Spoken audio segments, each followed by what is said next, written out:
Famous Russian photographer ends her career for one incredible reason. Devotion to animals is not a new concept. People have kept horses, cats and dogs for ages. However, the depth of the owner-pet bond varies widely across the globe. While some will simply take good care of one furry friend, others will move mountains for them, including uprooting their entire lives.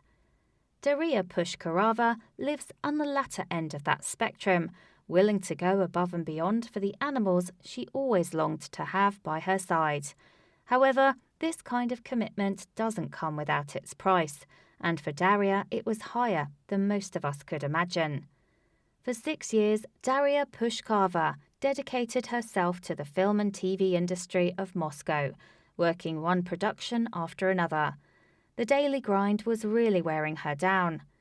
"I was proud of my work," she said, "but my entire movie production life resulted in being exhausted, working 15-hour shifts without a day off for 2 weeks at a time." Knowing she couldn't keep this up forever, Daria took her eye for visual media in a new direction. Taking every penny she had saved, she invested in cameras and masterclasses in order to become a photographer. She studied, worked hard, and eventually broke through in the business. But there were complications. "I became a photographer because I wanted to reduce the intensity of my life, but I ended up in the same place. Once again, I gave myself no breaks. I shut myself away at work, and the only joy I had came from producing impressive photos." Even when Daria became one of Moscow's top 5 wedding photographers, it still wasn't enough to satisfy her own cravings for success. "I realized that I was a workaholic," she said, always preferring doing or creating something to any form of relaxation. Reconsidering again what she should do regarding her all-encompassing career, Daria went back to her roots and thought of what she had wanted when she was a child: to run a dog shelter. Unfortunately, she had never had a dog in her life. "Growing up without a father, my mum worked really hard, so I didn't have a dog at the time," she said. "It would have been too much. My mum understood that getting me a dog eventually would have become an additional weight on herself. However, she did the best she could to help any dogs in need once she grew up and started earning paychecks. I donated and volunteered, finding dogs therapy, accommodation and funds. I had little free time then, so this was the best I could do." One day she learned about a one-eyed shelter pup who needed 10k rubles, $150, to visit the ophthalmologist. Daria donated the money for the dog's treatment, but there was no one to take the pup to the appointment, so she volunteered herself. "At that point, everything became clear and simple," she said. "The owner of the shelter came and placed the flea-ridden furball onto my lap while I was sitting in the car on the way to the doctor. I looked at her asking, 'Is this a puppy?'" Soon after that, Daria and her husband began adopting dogs left and right. By the time they were ready to take in their 7th dog, they were definitely up for a challenge and decided to adopt a troubled pooch that would have otherwise been put down. It growled at them, fought with their other dogs, and tore up their apartment every day. As it turned out, it had cranocerebral trauma, meaning it would never get better. Daria had a decision to make: get rid of the dog or uproot their lives to accommodate it. Without a single doubt, they took out 2 loans and bought a country house 160 kilometers, 100 miles away from Moscow, and moved out there with their dogs. They rapidly built 6 enclosures for the rescue dogs and dove right into their new lives. "I know there are a few who'd take in troubled dogs and even fewer who'd move to the countryside to take care of them, but we've said goodbye to a comfortable life and are fine with it. I finally feel like I'm not wasting my life, but spending my time meaningfully." Living on an agricultural land in the middle of nowhere is certainly no piece of cake. 4 years after settling in, Daria and her husband finally have hot water and regular plumbing. For them, the dogs always come first, so there is little money for human comfort. It's been a while since they stopped looking for new dogs, as people are actually sending tips or even bringing them to the farm. By March of 2019, the couple has cared for over 100 dogs, and it didn't stop there. Once I came across a girl volunteer and we became good friends, Daria said. We were just chatting when she said, "Well, my foxes." I interrupted her. "Wait a minute," I said. "Foxes?" To prevent them from becoming fur coats, Daria began rescuing foxes as well. In fact, once she started looking into foxes, it wasn't long before she found a family of raccoons that were injured and needed a home as well. No creature would be turned away, but both the financial and physical burdens were getting heavier and heavier. In order to compensate for the growing number of furry friends, Daria hired 2 employees to help with day-to-day tasks.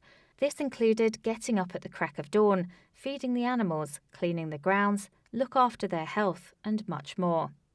With the costs adding up, Daria had no choice but to go back to work. She freelanced as a photo retoucher, but without going back to her workaholic ways, still, there was no budget for their own luxuries. "Good thing we don't need a lot of that," she said.